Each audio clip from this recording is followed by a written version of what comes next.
Bonjour, mon nom est Christophe Chapelot et aujourd'hui, la Folie des Grandeurs reçoit Danny et Vincent du GN Phoenix, un GN médiéval fantastique créé de toutes pièces dans un combo de PvE et PvP qui est situé sur le terrain de Fléau à Brownsburg-Chatham.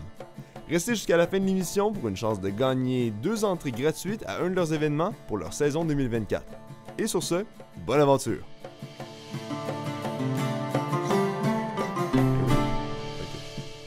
Danny, Vincent, Bonjour. Bonjour. GN Phoenix. Yes. Ouais. Content de vous recevoir, c'est vraiment cool. Content d'être reçu. Ouais, merci de l'invitation. On était bien content quand on a vu ton invitation passer par courriel de notre bord. On a dit, ben oui, ça serait une bonne opportunité. Puis... Ben, j'ai entendu beaucoup de bien de votre event. J'ai même failli y aller, ça a juste pas donné. L'an prochain. On a 6 événements. Bon ben, c'est parfait, on pluguera vos dates vers la fin. Là. Ouais. Puis d'ailleurs, bon, comme d'habitude, les liens vers les groupes Facebook, site web vont tous être dans la description de la vidéo. Mais donc, écoutez, je vous laisse faire votre pitch d'ascenseur essentiellement. C'est quoi GN Phoenix? C'est où? C'est quoi votre vision? Go for it! Bon, ben le GN Phoenix, c'est un GN médiéval fantastique. Je dirais que c'est à progression lente. Donc, les gens qui viennent à notre GN peuvent s'attendre à jouer le même personnage pendant plusieurs événements. Le GN Phoenix aussi, c'est un GN, on va dire, de type plus skill que classe. Donc, notre système de sélection de qu'est-ce que les personnages peuvent faire sont très, très, très variés, très larges. On peut se spécialiser plus précisément que dans une classe magique. D'ailleurs, la magie, oui, effectivement, au GN Phoenix, la magie, c'est présent, c'est commun. Pas mal tous les héros peuvent en faire s'ils le désirent. Mm-hmm. Puis c'est pas mal ça. On se tient dans ces eaux-là pour l'instant. On pourrait entrer dans des détails là, un petit peu plus précis sur qu'est-ce qu'il y en est. Absolument, on va prendre le temps de décortiquer un Ouais. peu aspect Ouais, par ouais, aspect. certainement. Tout à fait. Votre bel event. D'ailleurs, combien de membres dans votre équipe? Combien de bénévoles, de ce que je comprends? Là, avec les 3 nouveaux, on monte à... Je pense qu'on monte à 16 animateurs Ok. dans notre équipe. On essaie de tenir un ratio de 1 animateur par 10 joueurs. Ok. Ça, c'est le chiffre que nous, on considère qu'on a une animation solide, puis on est capable de promouvoir bien ça. On a plein d'autres systèmes en place dans le jeu pour aider l'animation. On pourra en parler un petit peu plus tantôt, là, si tu veux parler des différents systèmes qui font que Phoenix fonctionne, dans le fond. oui. Mais d'un statut animateur, on parle vraiment de 10 joueurs, un animateur. Si j'ai 160 participants dans ma fin de semaine, puis j'ai 16 animes, on est correct. C'est optimal. On va avoir une super de belle fin de semaine. Ça dépasse souvent, puis on s'en sort, il faut le dire. Ouais, c'est sûr et certain. Tu sais, encore une fois, quand tu as une équipe d'animation de 16, ben, tous les jeunes vont pouvoir dire « Ah oui, ça c'est tellement vrai. Mhm. Tu as une équipe d'animation de 16 personnes, tu n'as jamais 16 animateurs à un événement. Non. C'est toujours comme ça. T'en as un qui peut pas, t'en as 2 qui finalement je viens pas, ou quoi, etc. Quoique cette année, à date, en début d'année, on fait toujours un genre de sondage. Ouais. Mhm. Ça On est regarde supposé- bien. OK, Au niveau regarde de participation, bien. on est supposé avoir tout notre Ouais. monde souvent. Tous nos animateurs, on nous dit qu'il faut être lors de 5 à 6 événements. On a 6 événements durant l'été. Fait que si moi, tous mes animateurs peuvent me donner au minimum un 5 événements dans l'année aussi pour la scénarisation puis les personnages clés, etc. J'aime bien ça. Ouais. Ouais. Ça aide beaucoup à la Ça planification. devient plus difficile avec la planification. Si jamais j'ai un animateur qui m'avait dit 6 au début, on prépare les rôles, on prépare la trame narrative, puis là, soudainement, hey, Il en fait 2. il en fait 2 dans l'année, mais là, c'est comme OK. Ouais. C'est moins le fun. C'est plus dur à gérer, c'est clair, là, ça donne moins de ressources. Mais d'ailleurs, là, ça, on a dit des chiffres rapidement. Là, Oui. j'ai entendu le chiffre presque 160 joueurs. Oui. Fait que c'est quand même un bon player base. 160, ça aurait Ça a été notre plus gros de l'année Ouais. passée, Là. OK. en octobre. en octobre. félicitations. Puis Merci beaucoup. ça a été une surprise pour nous, en fait. Mais c'est toujours une surprise à chaque événement parce que comme ça cesse pas de monter. Fait qu'à chaque fois, on est comme, oh, wow, OK. Octobre, c'est normalement un gène qui est plus frais, c'est plus froid. On était la 3e fin de semaine d'octobre aussi, fait qu'on se rapproche de novembre. Ouais. Donc, avant la pandémie, du moins, les GN d'octobre, c'était toujours les GN où il y avait beaucoup moins de gens. Ouais. OK. Fait que là, le fait qu'on ait eu quasiment, je pense que c'est ça, là, 150 quelques participants au GN d'octobre, avec l'animation, on était définitivement quasiment 165 à peu Ouais. près sur Ah, le ouais. terrain ou quelque chose comme ça. Ça nous a jeté à terre. Là. Ben, Ouais. félicitations encore une Ouais, fois. merci. Puis, j'en profite juste pour amener un point par rapport à votre terrain. Si je ne me trompe pas, il y a des bâtiments chauffés sur le terrain de Fléau. Il y a des bâtiments chauffés. On parle pas d'électricité, on parle de poêle à bois. OK. Donc, il faut toujours qu'il soit sous surveillance, évidemment. Ouais. Le propriétaire du terrain nous donne des genres de bûches là, pour qu'on puisse chauffer les cabanes. Donc, oui, ils sont disponibles, mais Normalement, on essaie de ne pas les utiliser avant septembre-octobre. Septembre, s'il fait froid. Octobre, ça roule pas mal tout le temps. Ouais. C'est parfait. Je voulais prendre le temps de le mentionner parce que, tu sais, des fois, mettons, le confort en GN, c'est tout le temps un enjeu, tu sais. Tout à fait. Oui, tout à fait. Je pense qu'il y en a plusieurs que dans leur magasinage de GN, ça peut rentrer en ligne de compte. C'est comme, est-ce qu'il va falloir que je vienne dans la tente? Est-ce qu'il y a de la place pour dormir dans les bâtiments? Là, c'est sûr qu'avec 160 personnes, j'imagine, pas tout le monde peut partir. Pas tout le monde peut dormir dans un bâtiment. C'est sûr. Non, c'est sûr. On invite nos joueurs à venir préparer. Là, veux pas, c'est quand même leur responsabilité. On offre ce qu'on peut. Donc, c'est ça, les bâtiments chauffés en octobre, on s'assure que ce soit toujours disponible. En jeu, pour dormir, les dortoirs sont pas il faudra en parler de ça. On peut pas venir au GN Phoenix puis s'attendre à coucher dans une cabane. Le fonctionnement, dans le fond, le jeu en tant que tel, il y a une genre d'aspect géopolitique. Donc, on se présente comme un GN qui est 60% PvE, mais 40% PvP. La partie PvP, dans le fond, est beaucoup contrôlée par les territoires que les joueurs ont accès. Si une faction contrôle un territoire avec 2 cabanes, ben c'est chez eux 24 heures sur 24, 7 jours sur 7. Si tu dors en jeu, t'es en jeu. Ça veut dire que quelqu'un peut rentrer dans ta cabane puis te tuer, puis si tu veux rester couché, ben tu commences ta journée le lendemain au cimetière. Fait que ça te donne un petit peu le concept. Puis c'est la même chose pour les gens qui amènent des tentes, décorum, etc. On n'a pas de misère à ce que les gens campent. Évidemment, on les encourage à camper soit dans des genres d'emplacements neutres ou sinon de camper dans les territoires qui appartiennent à leur faction. Pour les nouveaux, souvent, on va leur recommander d'aller dans des territoires neutres. Puis ces endroits-là, c'est des endroits qui sont en jeu. Donc, si tu as tes possessions sur toi, tu es en jeu en tout temps, tu campes là. Ça, ce que ça veut dire, c'est que techniquement parlant, si moi puis Vincent, on est dans le même clan, puis toi, Christophe, ton clan décide d'attaquer mon clan en plein milieu de la fin de semaine, et que géopolitiquement, ton clan prend possession de mon territoire, tu dors là ce soir. Oh, wow! OK. Fait que c'est vraiment, le jeu est 24 heures sur 24, 7 jours sur 7, pour tout ce qui a trait et à l'animation, PvE et PvP. Évidemment, comme dans tous les GN, normalement, à partir de 5h, 4h du matin, c'est plus tranquille. Mais si quelqu'un décide d'aller faire les poches du monde qui dort, il n'y a pas de problème. Fait évidemment, il y a une grosse question de respect, puis une grosse question de faire attention à ce qu'on fait, parce que tu sais, des fois, quand on rentre dans la tente de quelqu'un, le respect est des deux côtés aussi. C'est pas le temps de t'installer puis de dormir tout nu dans ton sleeping bag. Parce que tu le sais que tu es en jeu. Si tu veux dormir tout nu dans ton sleeping bag... Il y a toujours l'option d'aller camper en jeu où tu t'es sûr que tu te feras pas déranger, tu es dans ta tente, t'es hors jeu, t'as plus... On a une plaine, y a pas d'attaques qui se font là. Une plaine de comme camping où ce que tu peux aller t'installer, t'es hors jeu à ce moment-là. Fait que c'est comme ça qu'on fait la distinction. Mais pour les joueurs qui veulent avoir le thrill de tout le temps in-game, les factions, il faut qu'ils se fassent des tours de garde pour faire ceux qui se font pas attaquer durant la nuit. Ça, une grosse cloche. Les gens, ça se réveille, ça s'habille pour se défendre, tout ça. Les gens qui veulent avoir cette expérience-là, ils peuvent l'avoir dans ces contextes-là. L'immersion totale, là, c'est vraiment plus possible. Puis... Plus possible. 24 heures sur 24, 7 jours sur 7 au niveau des bâtiments, etc. On demande à nos joueurs de ne pas laisser rien qui est pas... fait pas partie du jeu dans les cabanes. Ce qui veut dire que si tu veux amener ta nourriture, c'est correct qu'amène ta nourriture, tu peux la faire, tu peux la préparer, mais laisse pas une canette de coke sur le bord dans la cabane parce qu'on va t'avertir. Le respect du décorum est quand même assez important. On l'applique le plus possible. Là. C'est sûr et certain que des fois, ça, tu vas passer, tu vas en voir une, mais c'est la responsabilité de tous et chacun je pense. C'est ça. Puis les joueurs sont bons là-dedans aussi de s'entrecaller les shots, là, de comment ils ramassent ça. Puis... ramasse ça. Hey, tu laisses traîner un peu, tu faire un tour dans la cabane, il n'y a pas de stress, je m'excuse, j'ai mangé de 10 minutes, etc. Fait que, c'est le fun que vous ayez un respect mutuel un peu à même votre clientèle, là, si on veut. Ben, je pense que c'est nécessaire pour de vrai, pour grandir, puis pour justement demeurer un GN avec une bonne réputation, puis être accueillant. C'est des problèmes qu'on a vus par le passé où, sans nécessairement dire que c'était l'enfer, mais il y a eu des situations où le manque de respect n'était pas adressé rapidement, puis ça peut envenimer des relations entre des joueurs ou entre l'équipe d'animation. C'est des affaires qu'on veut absolument pas qu'ils se produisent. Là. Fait que c'est ça. Depuis le remaniement administratif là, qu'il y a eu une couple d'années, c'est quelque chose sur lequel on est très à cheval, puis on se concentre toujours pour que tout le monde soit bien accueilli, puis que tout le monde se sente à l'aise là, dans n'importe quel contexte du jeu.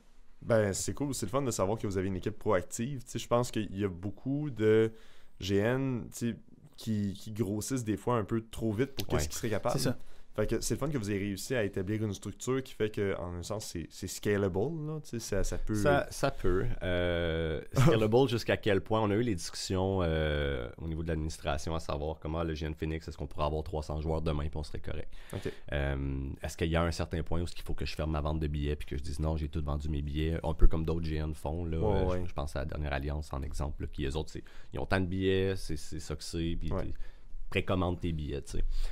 Ça en est venu à la conclusion cette année qu'on n'allait pas le faire. Okay. On pense encore que notre courbe de progression va être à peu près entre 20 à 30% d'augmentation de joueurs. Okay. Fait que si on y va, mettons, sur une moyenne de, mettons, 130 l'an dernier, ben, si on est capable d'avoir une moyenne de 160 joueurs, mettons, cette année, on serait super content. Si on a un événement à 180 ou à 170, on va être prêt pour cet événement-là, puis on réajustera l'an prochain. Puis si jamais j'ai tort, et que les prédictions s'avèrent à être soit plus ou moins, ben on s'ajustera en temps et lieu. Puis si on a besoin de fermer la billetterie puis de dire qu'on a 200 billets seulement, ben ça sera ça. OK. C'est là qu'on est pour l'instant. Mais notre équipe d'animation est prête à recevoir là, en ce moment, mettons justement, là, 150 joueurs constants. Si j'en ai plus, j'ai des solutions. On en a déjà parlé. On avait des solutions. Puis on va être prêt à peut-être y aller jusqu'à 200 joueurs sans problème. Ouais. Ben, c'est des bonnes nouvelles. Oui, c'est ça, on y pense. On espère quelque part, mais... Pour faire un point sur ce que Vincent disait tantôt, dans le fond, là, avec tu as dit que c'était important d'être proactif, dans le fond, justement, pour gérer les conflits rapidement s'il y en a ou essayer de les prévoir. Puis il y a une chose aussi en GN que je pense que, comme souvent, c'est pas adressé, mais c'est quelque chose qui existait du moins beaucoup avant, puis c'était les clics en GN. Où est-ce que, tu sais, quand tu es ami de l'animation, etc., puis là, ça crée des genres de petites clics, de genre, ce GN-là, c'est une clique. L'enjeu de favoritisme, des fois. Un énorme enjeu de favoritisme qui se crée, etc. Ben, je pense que comme en gérant le GN de cette manière-là, en voyant ça comme on est tous des membres, on a toute une approche à comme c'est notre GN, guys. Okay? C'est le GN à tout le monde. Là. Puis la preuve, c'est que quand on s'en va en assemblée générale, tout le monde vote. Là. Tu comprends? Fait on peut-tu prendre soin de notre GN? Puis ça fait en sorte que ça élimine énormément ce genre de contexte-là. Comme lui, il fait quelque chose de mal, mais c'est pas grave parce que c'est l'ami du DM ou l'ami du président ou quelque chose comme ça. Non, il n'y en a pas de ça. C'est tolérance zéro. Puis ce qui est bon pour un est bon pour l'autre. Ouais. Ben, je trouve ça intéressant parce que à date, je veux dire, j'ai pas entendu énormément de GN qui ont l'air de prendre ça autant à cœur, l'aspect justement, pas communautaire, mais tu sais, de gestion de membre par membre, puis le fait que tout le monde a sa voix en un sens, là. Je pense que ça fait partie du genre de personnes ou du type de personnes qui sont sur les comités administratifs et exécutifs maintenant. Beaucoup de fonctionnaires, beaucoup de gens qui travaillent dans le public. Fait que ça fait en sorte que, comme on s'est dit, quitte à créer une structure ou quelque chose pour faire en sorte que, comme on peut créer un safe space pour tout le monde, mais on va le faire comme du monde pour avoir une structure à laisser en legacy. Fait que ça fait que si, admettons, moi, je ne serais pas président du GN pendant 10 ans, là, c'est pas mon but. Là, puis au moins, on va avoir des règlements généraux stables, on va avoir une façon de fonctionner, tout écrit. Comme ça, c'est les prochains dirigeants qui vont être élus, suivent ce guideline-là à suivre. Mais l'organisation peut avoir une bonne pérennité puis poursuivre. Puis, justement, pas perdre sa base de joueurs ou sa base de membres, je devrais dire, d'un point de vue communautaire. Fait que, ouais. Cool. On est rendu quand même, on parle plus de GN Phoenix, on parle de comme... Oui, ça, on parle d'admin, écoute. Non, mais c'est super pertinent. Je pense qu'il y a bien des jeunes qui pourraient s'inspirer potentiellement d'un système comme ça, tu sais, ça peut régler bien des problèmes. C'est sûr que c'est du travail, là, mais je pense que des fois, c'est un travail qui doit être fait en amont, mais qui après ça ramène... Mais c'est ça, ça paye des dividendes tout de suite, puis tu le vois dans la réaction des joueurs, puis des membres, puis des commentaires qu'on reçoit après les événements, à quel point on a un climat sain, puis que si il y a des problèmes en GN, ça arrive tout le temps, mais on est tout le temps en mesure de les régler, puis ça se fait dans le respect, puis tout le monde, tu sais. Quand tu as une bonne approche préventive, encore une fois, on dit que ça paye en dividendes, c'est pas que justement notre approche, on la met à exécution, puis non, pas du tout, c'est juste que quand c'est préventif, les gens le savent, puis on fait un point de démontrer que c'est préventif, puis que comme on a les mesures en place, les gens sont comme, OK, je sais dans quoi je m'embarque. Tu comprends, je me sens en sécurité, je me sens écouté, je suis là, puis il n'y a rien qui va m'arriver, tu sais. Puis c'est important. Je sais pas si tu veux faire une parenthèse, on parle de sécurité en GN. J'ai mentionné tout à l'heure d'improvisation rapidement. Là. Absolument. Dans le milieu de l'improvisation, il y a un regroupement qui s'appelle le regroupement Rudesse. Oui. Puis c'est un regroupement qui, dans le fond, se veut à créer un genre de guide pour les organisations, les ligues d'improvisation, pour justement combattre tout ce qui est violence à caractère sexuel ou harcèlement dans les milieux d'improvisation. Puis c'est quelque chose ça a sorti dans le fond dans le gros mouvement #MeToo, moi aussi. Oui, pendant Puis, la vague de de dénonciation. dénonciation, Puis, etc. Puis ça a été mis de l'avant dans beaucoup de ligues d'improvisation. Puis nous, dans le fond, quand on est rentré sur le comité administratif exécutif, moi, je peux pas concevoir quelque chose comme ça pourrait pas exister pour le monde des rôlistes, des GNistes. Parce que, je veux dire, faire des GN, c'est un peu comme une grosse impro de 72 heures dans le bois. Là. Ben, tellement, Fait je veux dire, c'est... Ce qu'on a fait, c'est qu'on a pris ça. Dans le fond, on s'est basé sur ça, le guide qu'eux ont fourni à toutes les ligues d'improvisation. On l'a adapté un peu là, aux grandeurs nature, qui s'adapte très, très, très facilement là, pour offrir le guide à ses membres et tout ça. Puis il y a beaucoup de ressources que le groupe Rudesse offre, dans le fond, qui les rendent disponibles du moins pour les gens. Puis nous, on met ça de l'avant dans notre grandeur nature. On se fait un genre de point d'honneur à chaque début de GN avant le briefing, d'en parler à tous les nouveaux joueurs qui rentrent pour leur mentionner qu'est-ce qu'il y en a, puis comme quoi c'est important pour nous. Puis leur montrer que comme s'il y a quelque chose, le GN est là comme on est présent.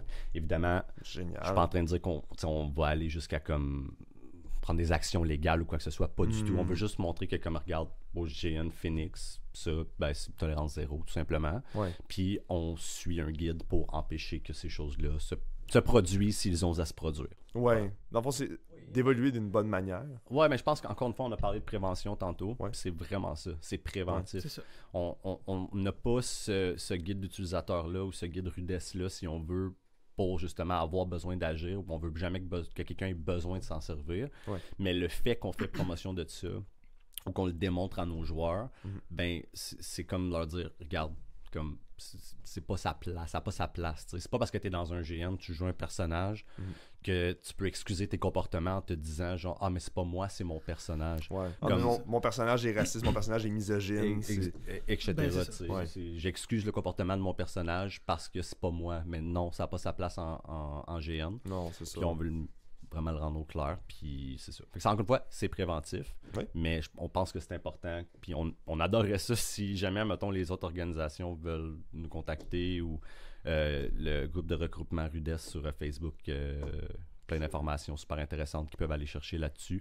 J'encourage les autres organisations de GN à faire de même puis de rentrer ça dans le milieu au plus vite. Absolument, je suis vraiment, vraiment allumé par cette idée-là. C'est pas la nôtre, c'est pas la nôtre. Non, mais quand même, si jamais la gang de Rudesse serait intéressée potentiellement à venir participer au podcast, on a d'avoir une belle mission, puis je pense qu'il pourrait bien s'appliquer dans le monde du grandeur nature, parce que comme tu l'as dit, c'est une grosse improvisation.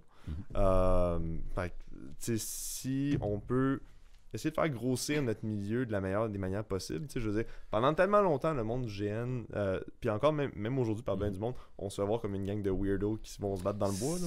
Oui. C'est c'est moins pire qu'avant. On dirait que, dans le fond, Donjons et Dragons a pris une genre de popularité aussi. Là, oui, ça a sûrement aidé. Là, mais... Donjons et Dragons, Game of Thrones, il y a bien des affaires. Le médiéval en général est comme... C'est ça. Tu sais, fait que si on peut rajouter des building blocks qui permettraient de faire une image qui est peut-être plus approchable, plus pas démocratisée, mais tu sais mettons qui fait moins sourciller là, quand tu la regardes, juste de montrer comme non c'est une passion. C'est une activité, c'est une passion, c'est une activité ludique au bout de la ligne, c'est ça que c'est. Écoute, ça attire des gens qui sont justement passionnés de jeux vidéo, ça attire des gens qui sont passionnés de théâtre puis d'improvisation, ça attire des gens qui sont passionnés de médiéval, de tous ces contextes-là, des gens qui sont passionnés de fantasy. Puis là je parle juste des jeunes médiévales fantastiques, mais il y en a plein d'autres aussi là, qui d'autres genres moderne même. Ouais, moderne. Fait au bout de la ligne, je pense que les GNistes ou les gens qui font des GN sont moins vus comme des marginaux qu'avant. Ouais. Tu as raison, avant il y avait un énorme stigma sur les gens qui font des GN. C'est des nerds qui s'en vont se taper avec des épées en mousse dans le bois. Je dis pas que c'est plus le cas, tu comprends? Je pense que maintenant, l'affirmation de dire ça, c'est plus vu comme c'était là 10-15 ans, mettons. Ouais. Puis je pense qu'en continuant de faire un travail, justement, comme on a parlé de prévention, etc., mais ça va l'être de plus en plus. Quand j'ai commencé à faire des GN, mettons, je fais un GN, il y a 100 personnes, il devait avoir 90 gars, puis 10 des blondes de ces 90 gars-là. Puis, tu sais, de nos jours, on le voit beaucoup à Phoenix. la gueule nous tombait à terre l'année passée quand on regardait, dans le fond, la vente de nos billets, etc. Pas 50-50, mais quasiment. Non, mais on a des jeunes, pas 50-50, mais on a des jeunes où c'était littéralement comme, on a, mettons, je dirais 60-65 garçons. J'étais comme, OK, c'est incroyable. Ça veut dire que j'ai une bonne player base, des filles qui viennent jouer à notre GN, qui se sentent en sécurité de venir jouer chez nous, puis qui trippent, puis qui ont du fun, qui prennent des rôles importants, puis qui se développent. C'est comme, oh my god, là, 10 ans, ce genre de trucs-là, à cause justement, c'était super marginalisé, etc. Ouais. Les filles en GN, on les voyait, c'était la blonde des amis, ils les accompagnaient, etc. Ils jouaient des personnages support, des trucs comme ça. Ouais. Puis on dirait que de nos jours, c'est le fun parce que c'est plus ça. C'est ça. Comme, en tout cas, nous, on le voit beaucoup à Phoenix. Moi, je trippe de voir ça. Là. J'adore ça. Non, c'est une belle évolution. Ouais. Je trouve que c'est une bonne nouvelle pour Phoenix et je crois pour la communauté des GN en général. Là. Personnellement, je l'ai remarqué aussi dans les différents GN que j'ai faits.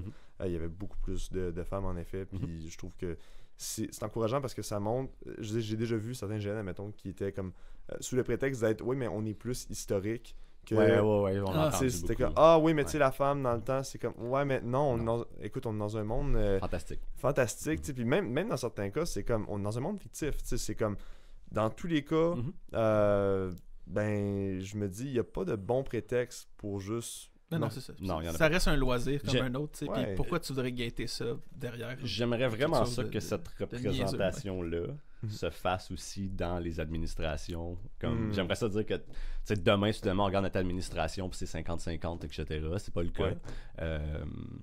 Fait que c'est ça. Ouais. Mais ça s'en vient, je suis pas inquiète. Un pas à la fois, mais au moins on marche. Voilà. On marche. Ah ouais, on s'en vient. C'est intéressant, mais mettons qu'on revient en effet plus à la présentation de votre GN. On a parlé justement là, de la division homme-femme, mais j'aurais envie de parler un petit peu des âges. À qui c'est adressé essentiellement, Phoenix? Est-ce que c'est 16 ans et plus? Est-ce que c'est ouvert à tous, 18 ans et plus? Ça serait quoi? C'est ouvert à tous dans une certaine mesure, c'est-à-dire où tu peux amener tes enfants à Phoenix, sauf qu'on a un règlement très important où le parent doit être en tout temps avec un jeune de moins de, je pense que c'est 12 ans. C'est 13 ans. En bas de 13 ans, donc 12 ans et moins.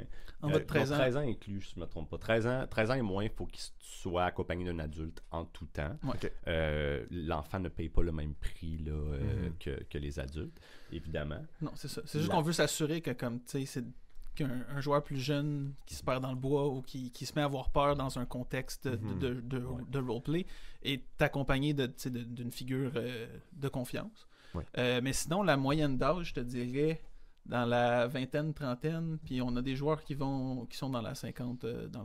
On a, je pense que notre plus jeune joueur, dans le fond, qui est surveillé en tout temps, doit avoir ça à peu près, peut-être début de 9-10 ans à peu près. Okay. Puis cette année, on a une famille au complète. Là, on parle, je pense, de 3 générations qui sont venues au GN. On avait, je pense, le grand-père, la mère, le fils. Ouais. On le salue d'ailleurs. Oui, c'est cool. Puis juste faire une petite distinction, parce qu'on a parlé de tranche d'âge.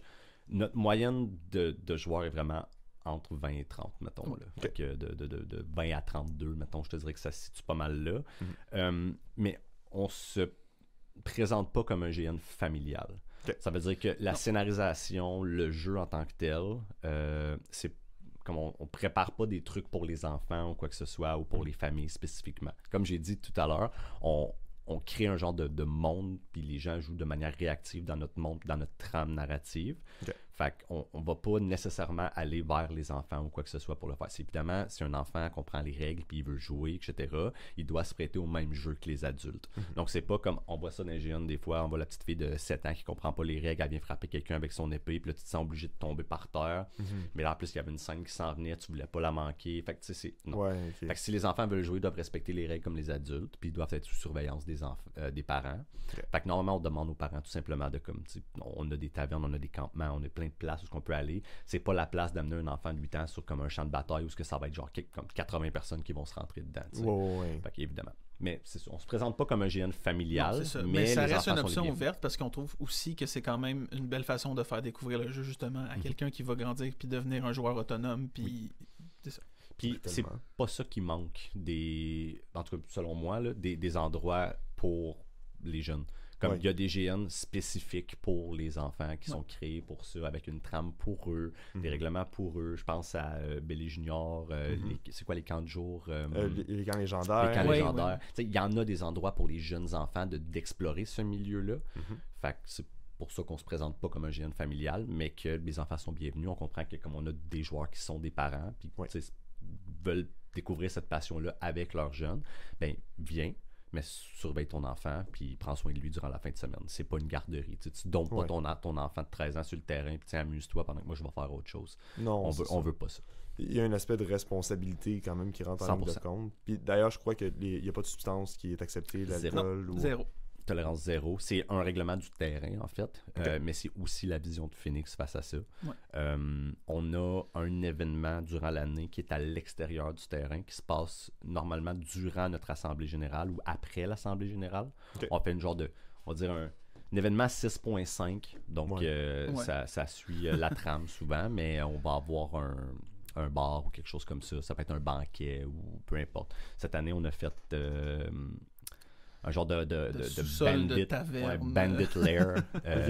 Il y avait un bar servi, il y avait de la nourriture servie, etc. Il a fallu que j'arrête de vendre des billets parce qu'on remplissait la place.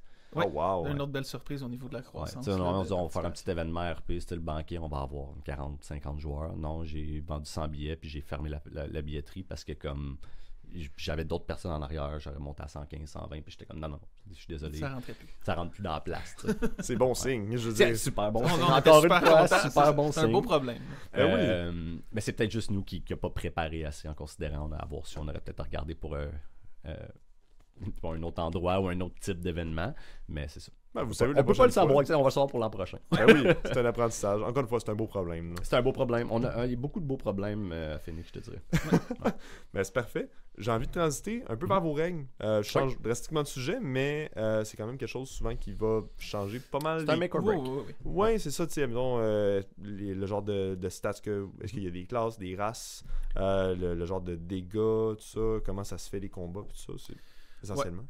On a un système comme Danny mentionnait un peu plus tôt, on a un système qui est plus pas centré sur les classes, mais plus au niveau des compétences. On a 5 ou 6 races de base dans le livre. Là. Tu peux toujours en ajouter, mais on a 5 ou 6 races de base. Et au niveau des points de vie, on essaye de garder ça le plus simple possible. On corps les dégâts, mais on a un maximum de 5 points de vie sur l'ensemble du corps que les joueurs peuvent avoir, puis un maximum de 5 dégâts aussi. Fait que c'est pas des maths compliqués, là, en général. Avec l'armure, tu peux monter un peu plus. On est un hit location, donc on n'est pas un système patate. Donc c'est vraiment hit location bras, chaque jambe et le torse. Les coups à la tête ne comptent pas techniquement. Si tu décides de les compter, c'est ton affaire à toi. Là. Comme moi, si je mange un coup d'en face, habituellement, je vais aller masser anyways. Mais techniquement, c'est ça. C'est hit location. Le nombre maximum de points de vie qu'on peut avoir, dans le fond, en tout temps sur nos membres. Puis on commence pas à ce nombre-là, c'est 5. Un humain normal va commencer, mettons, à 3 au torse, puis 2 à chaque membre. Tous les armes, sans exception, à une main font 1 dégât. Tous les armes à 2 mains font 2 dégâts. Fait que si on regarde, dans le fond, 2 personnages, pas de statistiques, rien au GN Phoenix, ben si quelqu'un prend, dans le fond, une épée bâtarde, une claymore, puis te frappe dans les jambes, il te fait 2, t'as 2, tu viens de perdre ta jambe, tu tombes à terre. Quand tu as perdu 2 membres, tu tombes automatiquement inconscient au GN Phoenix. Donc un bras, une jambe, 2 jambes, etc. Tu es considéré mourant. Fait qu'il n'y a pas de 10 bas de scratch. Je veux pas de qui sautent sur leurs jambes. Puis 10 bas de Black Knight, là, non, il n'y en a pas. Parfait. Tu sais, c'est sûr, si tu je sais pas moi, tu t'as coupé une jambe ou quoi que ce soit, ou t'as pris des dégâts sur ta jambe, tu veux te mettre au sol, puis comme continue de te protéger avec ton bouclier, il n'y a pas de problème. Mais on s'attend à ce que les joueurs aient un certain standard au niveau du roleplay de la douleur, puis c'est mentionné dans nos règles aussi. Ça fait mal recevoir un coup d'épée, un coup de masse ou quelque chose. Fait que si les gens ne jouent pas la douleur, on les avertit tout simplement. Pas en plein milieu d'une scène, mais par la suite, on va les avertir. Fait que ça, c'est au niveau du hit location, etc. Tantôt, tu as fait mention, Vincent t'a dit qu'on était un système basé plus de skill. On a parlé... je dirais qu'on est un hybride. Oui, c'est vrai. On est un beau hybride entre un système de classe, où vraiment tu choisis ta classe puis tu progresses dans ta classe, et un système de skill. Dans le livre de règles du GN Phoenix, un personnage commence avec une banque de points d'expérience. Puis les compétences, on va appeler ça des compétences là, pour le... Oh oui, c'est correct. C'est ça. Chaque compétence, dans le fond, te permet de faire des trucs. Il y a des compétences que tu peux prendre plusieurs fois, la même compétence, pour progresser dans cette compétence-là. Ok. Fait qu'à, mettons, notre système, on va dire la magie en général, c'est une compétence qui va s'appeler, mettons, investissement magique. Investissement magique, ça coûte, mettons, 10 points d'expérience. Ok. Par référent, tu commences avec 40, puis à chaque événement, tu en fais 5. Okay. Quand on disait tantôt j'aime la progression lente, c'est que tu peux jouer longtemps ton personnage, puis tu as toujours un petit quelque chose à faire jusqu'à temps que tu arrives à un stade à peu près. Là, je te dirais, quand tu es rendu à 190 XP, t'es dans le tapis. T'es dans ton endgame. Ah ouais. Ouais. Ok, puis faut dire aussi, avec 6 événements par saison. Ça fait 30 XP par saison. On pourra en revenir tantôt. On va parler au système de retraite de personnage. On en a un aussi. Intéressant, Ça, c'est une nouveauté cette année. Fait que pour ceux qui n'étaient pas au courant, ça s'en vient. Ok. Mais je vais revenir rapidement à la compétence. On a parlé dans le fond de la compétence du magicien, on va dire comme ça. En prenant la compétence investissement magique, ce que ça fait, ou c'est quoi l'impact, c'est que tu ne peux plus prendre aucune autre compétence de type investissement. Oh. Fait que là, à partir de maintenant, tu es barré dans investissement magique. Là, je te laisse deviner. Là, investissement druidique, investissement chamanique, etc. Il y en a quelques-uns. Il n'y a rien qui t'empêche de prendre des 1000 autres compétences qui existent puis de builder ton bonhomme comme tu veux. Là, mais on n'a pas de... On veut pas un genre de druide, chaman, mage, multiclassé, bizarre ou quoi que ce soit. Je fais des habiletés qui n'ont pas de sens. Je travaille avec les esprits, mais je suis aussi élémentaire. Puis je fais de la magie arcane, puis je lance des boules de feu, mais c'est pas des boules de feu druide. En tout cas, on veut rien de compliqué comme ça. Si tu décides de progresser dans ton mage, tu vas reprendre cette compétence-là plusieurs fois, mais ça va juste te sortir des autres, tout simplement. Okay. Quand tu prends l'investissement, on te donne accès au livre de magie des mages. Et voilà. Tu peux maintenant aller lire les magiciens. Évidemment, nos livres sont disponibles tout sur le site web. Si ça te tente d'aller passer 4 heures et d'aller lire tous les livres, vas-y. Parce que plusieurs font.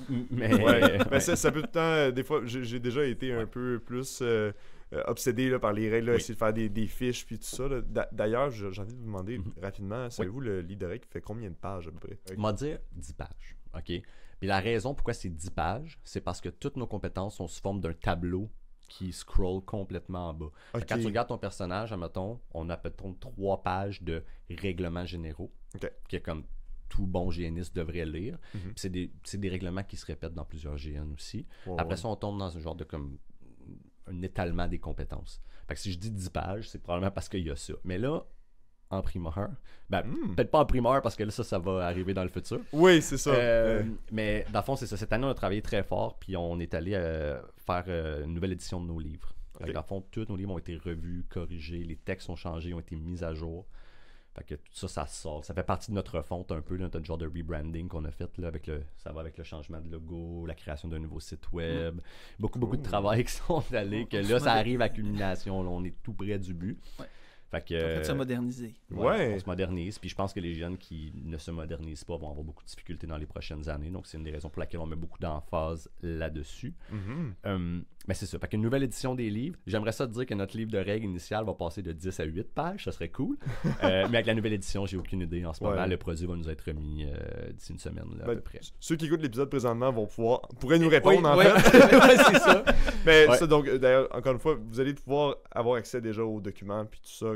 Ils vont être sur notre site web, qui devrait être notre nouveau site web aussi, qui devrait être un site web beaucoup plus accessible et accessible par le téléphone aussi, parce que c'est ça souvent le problème des sites web. Des sites web, des vieux sites web de forum, des choses comme ça, que là, tu essaies d'y accéder à travers ton téléphone, puis c'est pas beau. Fait que là, on devrait avoir un site web qui fonctionne des deux, y compris notre portail qui devrait être remis à nouveau fonctionnel pour la création de personnages, l'accès aux compétences et tout ça. Super. Bon, ben, allez vous inscrire, là, puis allez faire vos fiches de personnages, rentrer sur le portail. Puis... Pour le prochain GN, puis nos événements, ben, vous devriez voir toutes nos dates, là, ils devraient être affichés sur tous nos réseaux sociaux, puis notre site web, ça change pas. Mais c'est ça. C'est super. Vraiment, un hybride entre skill et classe. Si ça te tente de mettre 10 points, puis prendre la compétence 7 fois de mage, puis juste te spécialiser dans mage, tu peux le faire. Mais si ça tente d'aller explorer des compétences de médecine, des compétences de sournoiserie, de combat, un peu de magie, mettons, ou quoi que ce soit, libre à toi de faire ce que tu veux avec ton exp. Fait que c'est vraiment un système très très large. Fait que tu peux faire un genre de multiclassage. Tu peux être un genre de jack of all trades, comme tu 100%. peux être vraiment spécialisé. C'est ça. Tu peux être ton full mage, tu peux être ton battle mage, les possibilités sont là. C'est vraiment au niveau de la magie où on essaie de rester concentré pour que toutes les classes fassent du sens c'est dur, dans le contexte du jeu. C'est dur de faire de la magie en GN puis que ça brise pas complètement l'immersion. Tantôt on parlait que c'était comment pour nous l'immersion c'est super important. Puis ça peut nous amener à la magie en tant que telle, là, les règlements de magie. Absolument. On n'a aucune magie au GN Phoenix se fait à distance. OK. On n'a pas de packets. Tu peux pas crier à quelqu'un « Hey, toi, le gars là-bas avec le casse noir, domination, tu es ton ami. » Il n'y a pas d'affaires comme ça. Tout se fait au toucher. Tout se fait au toucher. Ou avec un sceptre ou un bâton. Fait que si, admettons, je te frappe la jambe avec ton bâton, au lieu de te coller des dégâts, je peux te dire l'effet du sort. Tout simplement. Fait qu'il y a quand même un aspect de jeu physique avec la magie. Dépendamment de la classe magique, il y en a que c'est plus difficile que d'autres, mais les sorts vont avoir des effets différents. Je vais prendre le chaman ritualiste en exemple qui doit toucher avec sa main pour délivrer ses sorts. Fait que clairement pas un chaman en plein milieu d'un combat où tu vas aller donner une caresse à ton adversaire. Tu peux essayer. Tu peux essayer, mais c'est pas tandis qu'on va avoir des compétences, admettons, qui vont permettre à un magicien d'utiliser son épée pour délivrer ses sorts. Sinon, c'est un sceptre. Fait que c'est 4 à 6 pieds, là, un bâton ou un sceptre. Là. On veut pas que ça dépasse 6 pieds, puis on veut pas que ce soit une petite baguette non plus, parce que là, des risques de pogner ça dans l'œil. Pogner dans l'œil à quelqu'un. Fait que c'est de 4 à 6 pieds les sceptres, puis tu peux, dans le fond, délivrer tes sorts comme si tu le faisais avec ta main. C'est pas mal ça. Fait que c'est plus facile. Tous nos effets de sorts, c'est des effets qui se communiquent en 3 mots au moins. Fait qu'on veut pas avoir de choses super compliquées. En plein milieu d'un combat, je me fais frapper l'épaule, je me tourne, puis le gars est en train de m'expliquer exactement ce que je vais faire dans les 15 prochaines minutes, puis comment ça va m'affecter. Là, t'es une malédiction de paralysie, mais qui peut être délivrée par une délivrance majeure. Si je te touche, c'est sommeil 30 secondes. Si tu te couches à terre 30 secondes, c'est ça que c'est. Puis tu le sais, si tu as une résistance au sommeil quelconque, puis ça réduit ton temps de moitié, mettons, ben c'est toi qui le sais. Fait que tu sais, t'as pas de... Ça reste des règles de GN, là, c'est basé sur la confiance. C'est très basé sur la confiance. Je t'avais fait endormir 30 secondes, tu t'es levé après 15. Non, on n'en veut pas de ça. Puis quand on en voit de ce type de discussion-là, d'un, on les dissuade en disant que nous, l'animation, on garde un œil actif. Fait que ça nous permet justement de faire un peu, pas nécessairement jouer un rôle en tant qu'arbitre nécessairement, mais si on voit quelque chose qui, ça rend le jeu pas le fun, on va aller voir le joueur, puis on va faire une mention au joueur directement après sa scène, évidemment. Mais en termes généraux, c'est un aspect de confiance, c'est ça que c'est. Si quelqu'un te dit sommeil 30 secondes, tu dors 30 secondes, puis ça fait pas que t'as pas de fun au GN. Toutes les sorts et les habiletés qui sont, on va dire, c'est des actifs, là, ça veut dire que tu fais quelque chose. On a mis une limite dessus. Tu peux pas l'utiliser plus qu'une fois aux 10 minutes. Fait qu'il n'y a pas de spammage d'habilité ou de quoi que ce soit. Fait que pas trop de piou-piou. Non, il n'y en a pas. Si tu veux faire 2 fois un sort ou des affaires différentes que ton personnage peut faire, c'est correct, mais la même, tu peux jamais 2 fois dans le 10 minutes. Fait que ça limite, dans un design space, ça limite énormément des genres de combos bustés où ce que je fais 2 fois ce sort-là, puis 2 fois ce sort-là, puis cette compétence-là me permet de... Non, il n'y en a pas de ça. Tu peux essayer de tout bord de côté de briser le jeu, quoi que ce soit, puis on encourage nos joueurs à briser le jeu. On encourage nos joueurs à, comme, tu sais, on joue à Donjons et Dragons, là, c'est comme le DM qui dit, genre, comme, joue les livres. Tu comprends ce qu'il y a dans les livres, joue-les. Mais t'as Raw, t'as as written puis as intended. Tu comprends? Je sais pas comment en français, là, mais comme c'est écrit, puis comme c'est... écrit, puis tel que c'est prévu. Exactement. Fait que si on voit quelqu'un, dans le fond, dans notre rulebook, dans nos règles, il y a un abus possible, puis que le joueur le fait, on va le souligner, on va le célébrer avec lui, on va lui dire bravo. Maintenant, on va le réparer. C'est ça. Ben, ça met en lumière des problèmes. Vous êtes ouvert justement à évoluer, à faire évoluer 100%. On fait une révision de nos règles à chaque année. Puis quand je dis révision, je parle pas d'un gros changement de règles. Non. C'est sûr que là, cette année puis l'an dernier, on a eu des changements de règles, mais c'est parce qu'on faisait une refonte du GN au complet. Fait qu'il y a eu des gros changements. D'ailleurs, notre révision devrait sortir en même temps là, que la nouvelle édition de livre et tout ça là, pour nos joueurs. Parfait. D'ailleurs, quand vous dites une grosse refonte, est-ce que c'est venu avec un reset ou c'était... Le reset, il s'est produit au premier changement de terrain il y a plusieurs années déjà. En ce moment, on n'envisage pas de reset avec les refontes. Cependant, on a introduit quelque chose de nouveau cette année qui est justement un système de retrait de personnages. Parce que ça, c'est un problème qui est récurrent dans les GN. Là, on le sait, là, souvent. Tu commences à avoir un player base que ça fait longtemps qu'il vient à ton GN. Il y a un personnage super puissant. C'est toujours lui la vedette de telle quête ou whatever. C'est toujours lui qu'on va voir la référence. Puis, c'est le fun pour le joueur qui vit ça, mais c'est super intimidant. Puis, c'est super... c'est un gros obstacle au nouveau qui qui voient ces choses-là et qui sont comme, mais je suis donc bien inutile. C'est probablement un de nos points. Si on parlait tantôt, t'as dit, on parlait des beaux problèmes. Ouais. Ça aussi, c'est un beau problème d'avoir autant de nouveaux joueurs, mais il y a aussi avoir des joueurs qui sont fidèles. Ouais. Puis ça, c'est quelque chose qu'on appelle le power creep. Puis toutes les GN à progression lente ont à gérer le power creep dans leur GN. Okay. Nous, c'est quelque chose qu'on attaque, qu'on a commencé à attaquer un petit peu l'an dernier, puis que là, on attaque cette année. Puis le power creep, c'est simple, c'est juste, t'es un nouveau joueur, t'arrives au GN, l'ancien joueur te regarde de travers, puis tu fonds. Tu comprends? Ouais. C'est le genre, surtout dans les GN médiévales fantastiques, on l'a vu, ce genre de trope-là, le débalancement du jeu. Au GN Phoenix, c'est déjà beaucoup moins présent à cause du système, le nombre max de points de vie et le nombre max de dégâts, dans le fond. Puis c'est pas très difficile pour un nouveau joueur de faire, mettons, 2 à 3 dégâts dès son premier GN. Okay. En dépensant genre 10 dex de son 40 exp. Ok, ouais.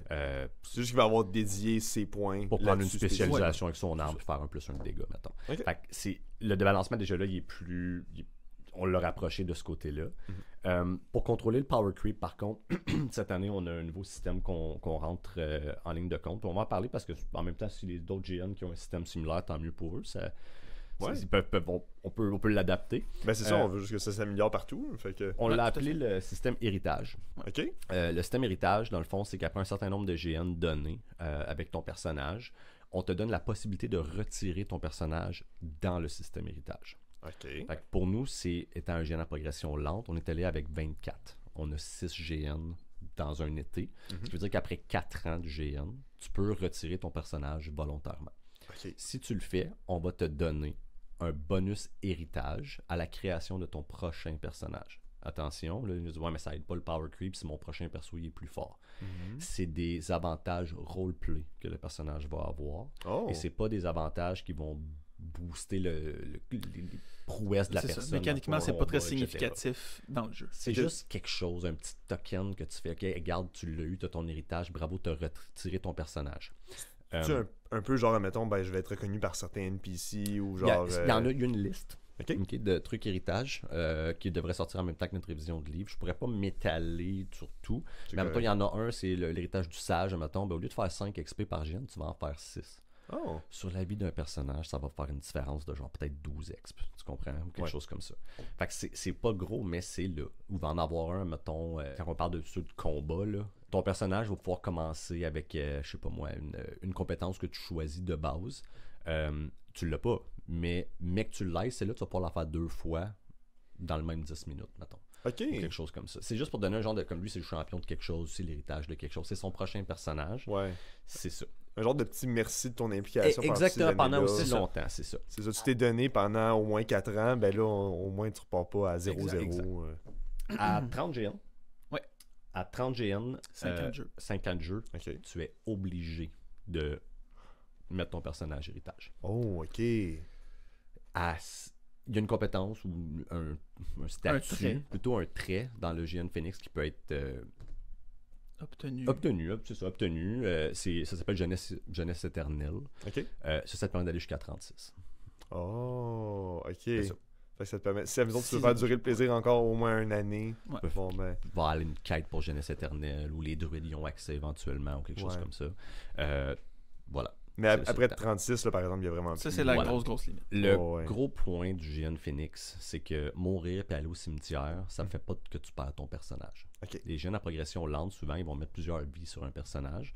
Au GN Phoenix, dans nos règles, on a des points de destin. Dans le fond, c'est comme la ligne du destin de ton personnage. Ça, tu en as 3. Il y a plusieurs manières de perdre des points de destin dans le jeu, dans la scénarisation. Les autres joueurs peuvent atteindre des compétences qui exécutent un point de destin sur un joueur. Okay. C'est très rare, je dirais. Là, comme je veux dire, doit en avoir... Ben, je dis, c'est rare, c'est plus rare que d'autres choses. Faire une exécution, c'est comme... Attention, là, c'est censé être quelque chose de comme... Ça envoie un message. Ça envoie un message, c'est une grosse scène, il y a une exécution après un procès, ou on a gagné une guerre géopolitique ou quelque chose comme ça, on a exécuté 3 personnes de l'autre clan ou quelque chose comme ça. Puis toutes les compétences qui exécutent au GN Phoenix sont utilisables une fois durant la fin de semaine. Okay. Fait qu'on peut pas juste exécuter des joueurs rapidement. Non. C'est pas à chaque 10 minutes je peux bannir quelqu'un. Tous les points de destin d'un personnage, tu peux pas en perdre plus qu'un dans ta fin de semaine. Okay. Ce qui veut dire que ton personnage Volontairement. C'est parce que... Involontairement, plutôt. Tu pourrais perdre un point de destin si tu t'en enlèves un toi-même d'une façon quelconque dans le jeu volontairement. Donc, on empêche les suicides au GN Phoenix. Donc, automatiquement, le genre de comme... excuse-moi, je me tue... on empêche les suicides au GN Phoenix. Donc, ça fait, admettons, si je me tue pour me mettre dans une situation quelconque, non, ça marche pas, tu perds un point de destin automatiquement. OK. Fait que c'est clair, puis la personne te voit le faire souvent devant elle. Oui, donc c'est pas juste... Non. De toute façon, je verrais pas l'intérêt d'aller se le faire dans le bois tout seul. Non, c'est beaucoup dans le bois parce que honte ou quelque chose. Je suis allé m'enlever un point de destin. Là. Ce serait vraiment du beau roleplay, mais personne ne serait là pour le voir. Et si tu te rends dans le système héritage et qu'il te reste des points de destin, donc 1, 2 ou 3 maximum pour un personnage vraiment fresh, bien rare que tu vas te rendre à 24 GN à 3 points de destin. On te remet un token héritage. Okay. Et ça n'a pas de date d'expiration. Tu peux ramener ce personnage-là n'importe quand pour n'importe quel événement pour le nombre de tokens restants. Oh, wow. Fait qu'admettons qu'il y a un scénario épique dans genre l'année prochaine ou quoi que ce soit. Tu joues à ton nouveau perso, mais là t'es comme c'était mon trope de quand j'étais en vie avec mon ancien perso. Ça, c'est la liche qui revient, etc. Hey, je ramène mon perso avec mon token que j'ai. Puis là, pendant une fin de semaine, tu peux jouer ton personnage. OK. C'est ça. C'est comme le grand retour. Le grand retour, ça te rajoute un dernier GN épique avec ton personnage que tu as joué pendant 4, 5 ans, etc. Ouais. C'est un genre de système pour récompenser nos joueurs, mais qui nous permet à nous de contrôler le power creep. Okay. Parce qu'après, justement, 5 ans de jeu, un personnage, avec le nombre de compétences qu'il y a, si tu te dis, OK, mais là, ça n'a plus de sens. Là, comme, c'est dur de designer des NPC, des mobs, faire des choses comme ça, quand il faut que tu prennes en compte le joueur qui est capable de... Bon, si on se stat à ce niveau-là, il va nous rosser les 5, mais si on se met à ce niveau-là, tous les autres petits joueurs qu'on va croiser seront jamais capables de faire quoi que ce soit. Pour le design space de la scénarisation puis de l'animation, on n'a pas le choix de contrôler le power cube de cette façon-là. D'un, pour nos joueurs, pour qu'eux autres aient du plaisir entre eux, pour pas faire le nouveau joueur, je suis capable de rien faire contre l'ancien joueur. Puis pour la scénarisation, parce que comme tu rencontres un mob, comme OK, le mob, il est fort comment? Tu comprends? Nous, au GN Phoenix, tous nos mobs sont statés individuellement. Si tu rencontres une goule, elle est statée de même, peu importe c'est quelle goule, c'est ça les stats. Okay. Il n'y a pas de variation dans le fond. Si les stats de ce monstre-là sont connus, tu peux facilement t'attendre. Okay, bon, on a un système de chasseurs de créatures qui identifient des créatures, ils doivent les écrire dans leur bestiaire, ça leur donne accès à des indices sur comment les tuer, etc. Okay. C'est une compétence que tu peux aller chercher dans le fond dans le livre des joueurs. Puis si on changerait tout le temps les statistiques de nos bébites, comme une goule 1, une goule 2, une goule 3, ou genre des genres de niveaux, quoi que ce soit, ça rendrait pas ça intéressant. T'es le chasseur de créatures expert, tassez-vous de là, je sais comment je suis capable de battre une goule, j'en ai déjà battu, je connais ses faiblesses. Puis là, soudainement, c'est une goule super forte pour aucune raison, parce que l'animateur veut pas tomber, puis ça n'a pas de sens. Fait que dans un point de vue scénarisation, contrôler le power creep, ça nous permet de designer des mobs qui sont intéressants et pour les nouveaux et pour les anciens joueurs, puis de mettre une certaine variation dans les mobs qu'on sort overall. Fait que oui, ça se peut que 4 nouveaux tombent sur un mob qui est super puissant, puis qui c'est pas un mob qui est fait pour pour les nouveaux, à 4 personnes. Non, pas pour les nouveaux, juste à 4 personnes, ou quoi que ce soit. En tout cas. Les gens peuvent se préparer en conséquence, sont comme genre, OK, on sait qu'il va y avoir tel genre de monstre, bon ben, on va aller chercher les gens qu'on aurait besoin, ou on va avoir plus de monde. Mais... Overall, c'est tout un aspect de contrôler le power creep dans notre jeu. Wow! Honnêtement, je salue vraiment vos efforts par rapport à ça. Vous avez vraiment un plan qui est très clair. Puis je pense, honnêtement, moi, ça m'inspire. J'ose imaginer que ça va inspirer d'autres organisateurs de GN. Tant mieux si c'est le cas. Oui, moi, des fois, je me dis, ça serait tellement le fun à s'asseoir avec d'autres organisateurs de GN. Hey, vous autres, comment vous approchez ce problème-là? L'avez-vous, ce problème-là? Puis ça va être le fun d'écouter les podcasts avec les autres propriétaires du GN. Je pense que c'est une très bonne idée. Puis écouter, savoir, ils ont-tu les mêmes problèmes que nous? Comment ils les approchent? Ça va être super intéressant de voir ça. Merci beaucoup. Écoute, merci pour l'intérêt. D'ailleurs, si jamais il y a des gens, vous avez des questions, whatever, que vous aimeriez qu'on traite à l'émission, qu'on rajoute, qu'on demande aux organisateurs, comment, mettons, vous avez réglé tel problème, ou comment est-ce que vous vivez tel problème, parce que des fois, il y en a que, juste par l'identité de GN, juste, admettons, nous autres, on a GN PVE, on vivra pas les mêmes problèmes que GN PVP. Définitivement pas. Et nos animateurs, je vais en parler tout de suite, mais ça ne concerne pas nécessairement tout le monde, mais à toutes les années avant le premier GN, d'ailleurs, c'est pas dans comme 2 fins de semaine. Oui, ça s'en vient bien vite. On fait une espèce de retraite d'équipe d'animateurs. On se voit un gros chalet. Et évidemment, on a du fun au chalet, mais on utilise ça aussi pour former les nouveaux et les anciens à travers nos attentes vis-à-vis eux pour l'année, les informer aussi au niveau, leur donner des petits cues par rapport à ce qui se passe au niveau du scénario. Ce qui s'en vient dans la trame narrative, comment se préparer, qui veut justement incarner les personnages importants cette année. OK. Puis c'est ça, Danny justement qui lui a un background en impro, lui va peut-être donner une formation quelconque sur la création de personnages par exemple ou quelque chose comme ça. Le DM va peut-être faire une formation sur un nouveau système qu'il a créé puis qui doit être appliqué en jeu maintenant. Donc ça, c'est un petit... ça nous met dans le bain pour la saison, puis en même temps, ça nous prépare, puis ça garde l'équipe fresh au niveau des règlements. Puis c'est pas tout le monde qui peut offrir ça. Moi, ça fait, je pense, cette année, c'est ma première année. En fait, j'ai pris comme ma retraite de ça, mais j'ai enseigné l'improvisation au niveau secondaire, collégial, universitaire, puis civil pendant 11 ans. Fait que j'ai donné beaucoup de formations d'impro dans ma vie. Ça, t'as de l'expérience vraiment, là, en dehors du GN. Oui, pédagogie, improvisation, etc. Fait que c'est ça. Fait que je donne des formations d'impro, right? Puis je me disais, pourquoi est-ce qu'on pourrait pas offrir ça? Puis on a d'autres personnes dans notre équipe d'animation qui ont des compétences autres vraiment incroyables. On a des gens comme championnats mondiaux d'arts martiaux, etc. Fait que comme eux autres, évidemment, tu regardes se battre, puis c'est ridicule. On dirait qu'ils flottent dans les airs, tu sais. Fait qu'évidemment, eux vont donner des genres de techniques de combat. L'année passée, c'est ça qu'on a fait. Cette année, notre DM va donner une genre d'atelier de, je pense, gestion de rituels. Quand les joueurs veulent faire quelque chose qui est à l'extérieur des règles, puis ils font un genre de gros rituel pour invoquer quelque chose. Puis là, t'as comme un animateur avec un petit tabord à côté qui est en train de juger le rituel. Puis là, on dirait qu'il veut pas prendre une décision de savoir qu'est-ce que ça a fait. Mais là, cette année, notre DM va donner un genre de formation à nos animateurs pour qu'ils soient capables de prendre des décisions, puis que ça soit plus fluide au niveau du jeu. Comme ça, t'as pas besoin d'attendre une réponse du DM. Tu sais déjà qu'est-ce qui se passe, parce que l'animateur est formé pour prendre la même direction. Puis moi, évidemment, je donne des formations sur n'importe quoi, le jeu réactif, la création de personnages. Je veux dire, l'inventaire en improvisation, il est très, très large aussi. Là, mais vraiment basé sur la vision du GN, puis qu'est-ce qu'on veut. Puis en même temps, quand tu es un animateur, on a des nouveaux animateurs sur la première année en tant qu'animation, ils ont été habitués de faire, mettons, le même personnage pendant 5 ans. Ben, c'est super bénéfique pour eux de venir une fin de semaine de temps. Puis nous, on pense que c'est une valeur ajoutée pour le GN, faire ça. Oui, tout à fait. Puis c'est ça. C'est comme... Ça a été la première fois qu'on le faisait l'année passée, puis on a tout de suite remarqué, déjà juste au niveau de l'équipe, à quel point ça soude l'équipe. On a vécu une petite fin de semaine ensemble. Là, on est prêt, on part la saison ensemble, on a un objectif, puis c'est là qu'on s'en va. Parce qu'on s'entend, on est tous des bénévoles, il n'y a pas personne qui fait une scène avec ça. Fait que comme de payer ce genre de retraite-là à notre équipe de bénévoles pour une fin de semaine, c'est genre la paye. C'est le cadeau que le GN fait, puis on a trouvé une manière de la rendre bénéfique cette fin de semaine-là en offrant des formations, puis en parlant de GN, puis ça commence bien l'année, comme Vincent dit, là, c'est comme let's go, tout le monde est motivé, on finit notre fin de semaine, puis c'est comme le GN c'est dans 2 semaines, puis après ça c'est à tous les mois, puis ça continue, puis... Ah, mais c'est clair, je veux dire, des activités de team building comme ça a tellement de valeur, je veux dire, je sais qu'un des enjeux de pratiquement tous les GN, c'est de réussir à avoir une équipe.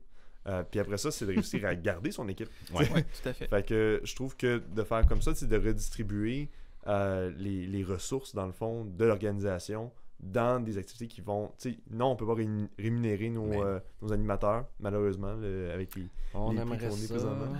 C'est sûr, mais un jour peut-être, mais on est loin de ça encore pour le moment. Fait que je crois que ça, c'est une belle manière de dire merci, tu sais. Je vais parler de ça rapidement. Tu as dit rémunérer les animateurs. Je sais qu'il y a des GN qui le font au Québec. Il y en a. C'est clairement pas des OSBL parce que la seconde qu'on vient dans l'OSBL, c'est plus difficile. Mais il y a une chose que nous, on a décidé de faire l'an passé, qui est pas de rémunérer, mais je sais pas si vous avez remarqué dans d'autres GN aussi, le standard de costume. Puis la qualité des costumes pour l'immersion des GN est rendue tellement élevée. Quand j'ai commencé, là, on coupait les manches d'une vieille chemise, puis on mettait des... Passais un lacet là-dedans, t'avais une épée en duct tape, puis t'étais prêt. Puis là, le joueur, c'est son premier GN, il arrive avec un sou de 1200$ sur le dos, puis c'est comme... Puis on a tellement des bons artisans au Québec que c'est comme... C'est pas une des raisons pour laquelle c'est autant accessible maintenant que ça ne l'était pas avant. Hein? C'est sûr. C'est pour ça que les gens y arrivent avec ça. Mais ça fait en sorte que la plupart des GN de longue date, ils rouvrent leur costumier, c'est à vomir. Là. Tu comprends? Comme... Fait que nous, l'an dernier, dans notre fond, on a décidé de comme, faire le ménage. Fait qu'on a jeté plus de 75%. Ben, quand je dis jeter, on a fait des donations. Ça a tout été à des bénévoles ou des membres qui ont aidé durant l'année, etc. On a fait une genre de journée nettoyage. Tout le monde qui est venu pouvait ramasser des morceaux pour leur propre costume, etc. Puis, tous les jeunes ont un genre de budget costume où on achète des affaires, etc. à chaque année. Cette année, on a décidé de faire ça différemment. On a décidé que notre budget costume, au lieu d'acheter des trucs spécifiques, genre comme 4 capes, parce qu'il nous manque de capes, on va encourager les animateurs, nos animateurs plutôt, qui vont avoir des rôles spécifiques à jouer, à communiquer avec nous pour de l'aide pour acheter leur costume. Fait que ça, ce que ça fait, c'est que s'il y a un animator chez nous, fait OK, bon, ben comme moi, je sais pas, lui, il a un budget de 200$ pour le personnage qui va jouer toute l'année ou quoi que ce soit, mais que comme c'est un personnage important, il va y avoir des accessoires de GN, etc., qui vont avoir aller pour comme que le personnage paraisse bien. Mais moi, ça me dérange pas de prendre 200$ de mon budget de costume que j'aurais acheté des capes qui auraient traîné dans la cabane pendant 8 ans, puis d'acheter quelque chose pour aider le costume de mon animateur, qui est plus spécifique. Pourquoi pas? Fait qu'on essaie ça cette année, de voir avec le budget costume, de le remettre dans les mains de nos animateurs, avec approbation. Évidemment, ce ne sera pas juste ça. Hey, tout le monde a 400$ à aller dépenser. C'est comme un salaire, ça, rendu là. Ouais. Mais vraiment, comme qu'est-ce que tu veux acheter? Montre-nous-le. OK, oui, parfait. Combien de temps tu vas l'avoir? Excellent. C'est pour quel GN? Pour juin? Excellent. Go. C'est une belle marque de confiance en même temps. Là. On essaye ça. Oui, bien, on essaye. C'est vrai que c'est tellement rendu plus beau qu'avant. Je regarde des photos. Nous, on a Mario Leblanc qui vient prendre des photos à nos GN. Excellent photographe. On l'adore, Mario. Très, très Salut, Mario. Salut, Mario. Allô, Mario. Il a pris des super photos. Puis justement, ça nous permet d'avoir des réseaux sociaux actifs comme un compte Instagram, etc. Puis les photos qu'il prend, les costumes des gens. Là, c'est écœurant. Évidemment, son œil est fantastique, là, comme les clichés qu'il prend sont incroyables.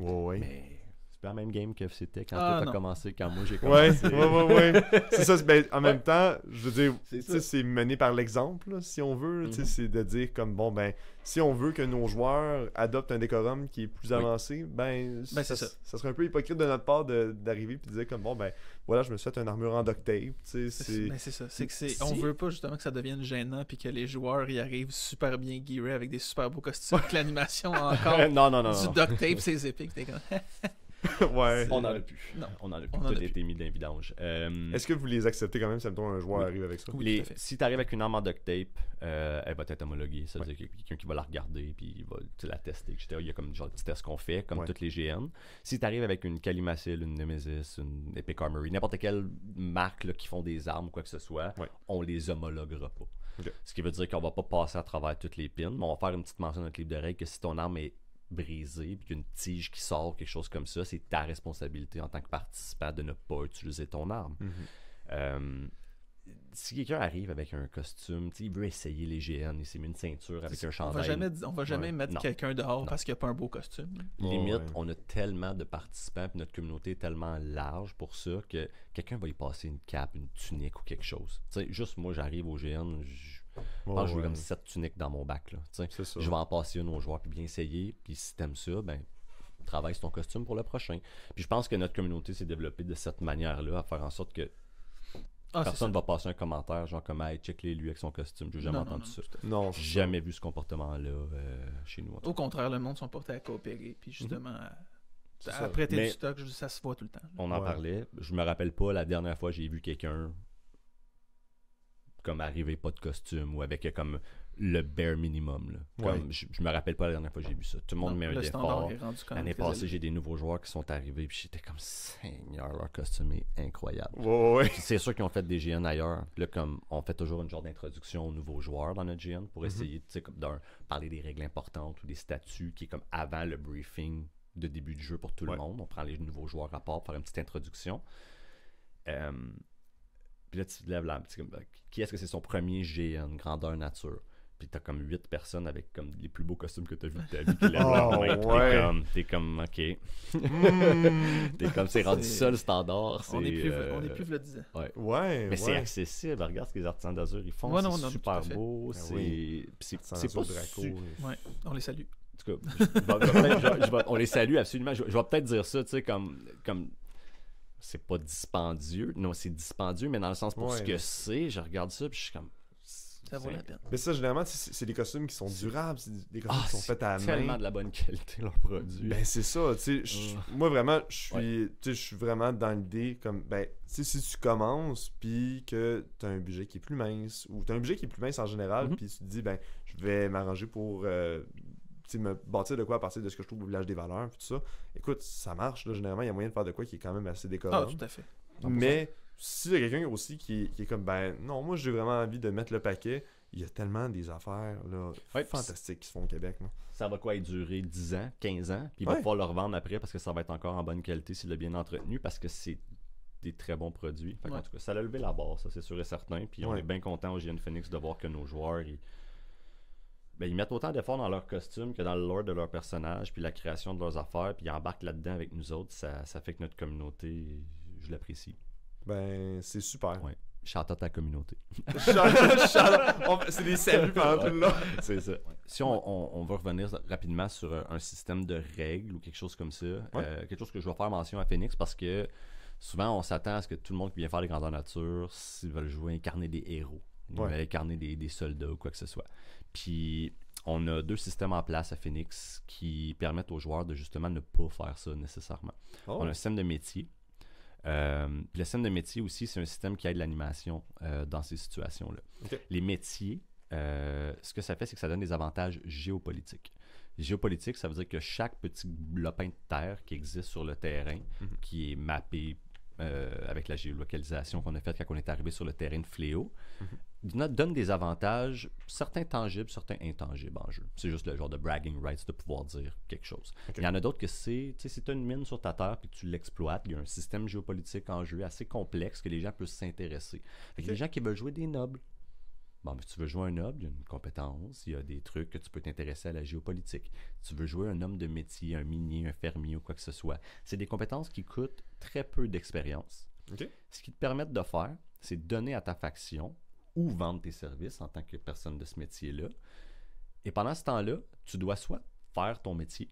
Fait que si tu veux éliminer puis faire semblant de frapper sur une roche avec une pioche pendant 1 heure, tu peux. Ou tu peux venir à cabane d'animation pour mobber. Ah, ça c'est cool. Surtout quand c'est un GN qui a un peu plus de PVE, ça a tellement de valeur. Depuis qu'on a fait ce système-là, je peux 100% dire qu'on a plus, comme j'ai jamais de manque. Même des fois, j'en refuse. Parce qu'il y a des gens qui disent, ben oui, je vais aller pêcher. Puis vraiment, ils s'en vont sur le bord d'un creek, ils mettent leurs 2 pieds dans le lac ou whatever, tu sais, ils s'installent à côté. Ben je dis un lac, c'est un genre de petit ruisseau. Moi, je mettrais pas mes pieds là-dedans, mais en tout cas, ils le font, puis tu sais, ils font semblant de pêcher. Puis après une demi-heure, ils sont comme, je veux continuer, mais j'irais me battre un peu. Puis c'est pas des personnages guerriers, ils jouent un pêcheur, ils ont allé chercher des skills de médecine, etc. Mais il y a la drive, les balles, ils se battent. Ils viennent voir cabane d'animation, hey gang, je m'en viendrais mobber pour 1 heure, avez-vous de quoi me faire faire? Puis notre système de mobbing est pas seulement genre je vais jouer des squelettes ou quoi que ce soit. Non, il est basé sur la scénarisation. Puis à chaque scénario, nous, on a une liste de mobs qu'on fait faire aux gens. Fait que tu peux aller faire. Des fois, on va avoir des fermiers en révolte, on va avoir des bandits de grand chemin, on va avoir justement des morts vivants dans certains cas. L'an dernier, on avait une trame narrative avec des morts vivants. Fait que viens avoir du fun 1 heure. Costume-toi avec l'animation, puis sortez faire un genre de petit raid quelque part. Là. Mais c'est une belle expérience, mobber, sérieusement. J'ai tellement des bons souvenirs personnellement. Parce que la face, c'est que ça te permet de décrocher de ton décrochage. Puis en même temps, des fois, tu sais, quand tu joues justement un personnage plus style héros, puis tu te dis comme, bon, ben, ok, là, je vais me battre, puis tout ça, oui, je veux défendre la veuve et l'orphelin, whatever. Mais là, tu te dis comme, ok, mais là, mes combats, généralement, ils ont des impacts. Dans le sens comme, ok, ben, j'ai attaqué telle personne, ça se peut qu'il revienne m'attaquer par la suite, ou ce genre d'affaires-là. Mais là, quand tu vas mobber, c'est comme. Aucun impact. C'est ça. C'est comme, non, je m'en vais juste me dégourdir. On va faire ça pour le sport, tu sais. Exactement. C'est ça, tu sais, c'est pas tout le monde qui joue des personnages guerriers ou quoi que ce soit, mais ils aiment ça, se battre, là. Fait du bien. Puis, on voulait juste un système qui force pas les gens à mobber. J'ai vu ça dans ben des GN, genre que comme ton premier GN, faut que tu mobs pour apprendre les règles. Ou d'autres affaires où tu es obligé de faire un certain nombre d'heures dans ta fin de semaine de mobbing, puis c'est égal pour tout le monde. Avec le système de profession qui donne des avantages géopolitiques qui sont, tu sais, comme à l'extérieur de comme du power creep, justement, ou du gain en jeu, c'est super le fun. Puis on manque pas de mobs. Non, on en a tout le temps. L'autre système que tu parlais, c'est-tu les non-combattants? C'est vers là tu t'en allais? Ben, je veux dire, les non-combattants, en gros, ils peuvent participer au jeu comme n'importe qui d'autre. C'est des gens, mettons, blessés. Une femme enceinte ou quelqu'un qui a une blessure assez grave pour qu'il ne faut pas qu'on fasse dessus. Ces gens-là, on peut les équiper avec des petits colliers glow stick qui les identifient comme des joueurs non combattants, qui sont des personnages qui existent encore en jeu, qu'on peut encore tuer dans le contexte in-game, mais qu'on ne va pas aller frapper. Justement, si par exemple, toi, tu portes un collier, puis moi, mon personnage te veut du mal, je vais m'approcher de toi, je vais te dire « t'es mort ». je vais pas te frapper. C'est ça. Toi, tu n'auras pas eu un combat physique dans ta fin de semaine, mais tu vas avoir participé au jeu de cette façon-là. OK. C'est ça. Puis évidemment, si on doit te battre avec un glow stick, là, on va Là, avoir un problème. Oui. Mais j'imagine. c'est pas habituellement, quand il y a quelqu'un un glow stick, c'est parce qu'il va rester sur le côté ou quoi que ce soit. Mais on veut pas empêcher les gens, justement, tu sais, comme la personne est blessée, elle a un mauvais genou, la personne. Elle aimerait ça se battre, mais elle peut pas, tu sais. Non, tu peux venir jouer au GN pareil. C'est pas parce que comme il y a beaucoup de combats que tu peux pas avoir du fun dans ta fin de semaine. Exactement. Nice. D'ailleurs, je change un petit peu de sujet, mais j'ai entendu le mot géopolitique. Oui. Donc, j'imagine que vous avez une genre de game politique qui Oui. se passe en jeu. Est-ce que c'est en jeu, en dehors des games? C'est en jeu. C'est vraiment important quand on a développé le système géopolitique. D'ailleurs, je veux dire, quand on l'a développé, on le développe. Là. C'est quelque chose qui est comme constamment en évolution. Il est assez stable depuis la refonte, je te dirais. Les gens ont bien aimé ce qu'on a fait avec ça. Le système ne doit pas être un système qui donne du jeu aux joueurs entre les games. Okay. C'est la première chose qu'on voulait faire. C'est pas quelque chose où est-ce que comme tu fais des affaires in-game, ça a juste des impacts en géopolitique. Puis là, parce que tu as travaillé vraiment fort entre les GN, au prochain GN, tu as plein d'avantages ou quoi que ce soit. Fait que non, ça se fait tout dans le jeu. Le système géopolitique, c'est comme une genre de screen capture de il y a 1 an qui s'écoule entre les GN. Okay. Puis c'est un système de cases. Sur les genres de bâtiments que tu peux mettre sur ta terre. OK. Fait que toute la province de Berylia, qui est la province là, où le GN se passe, a à peu près, je vais dire, par cœur, entre 26 et 27 territoires.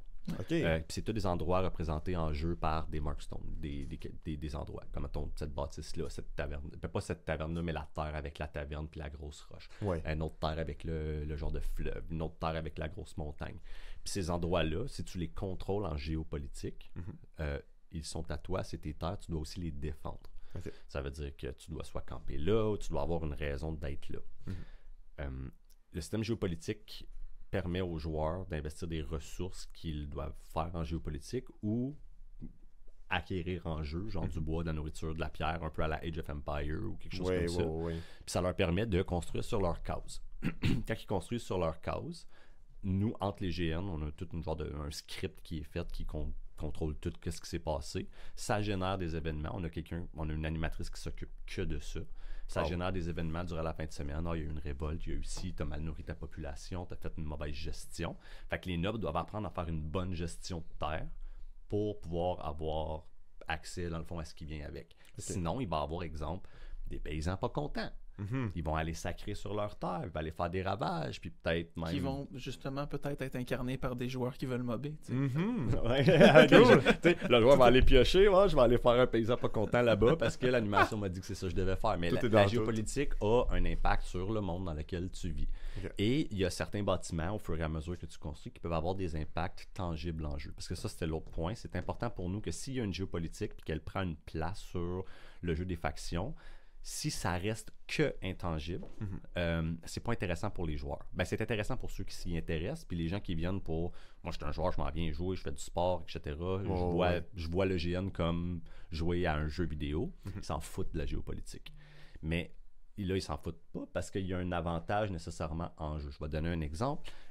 Si, admettons, on a une mine sur notre terre, ben on est capable, après un certain temps, puis avec des ressources qu'on met en géopolitique ou avec des gens qui ont le métier de mineur, d'extraire des minéraux. En extrayant les minéraux, on peut se sortir peut-être un lingot d'argent ou un lingot de fer ou quelque chose comme ça pour améliorer une arme ou quelque chose comme ça qu'on possède ou que la faction possède.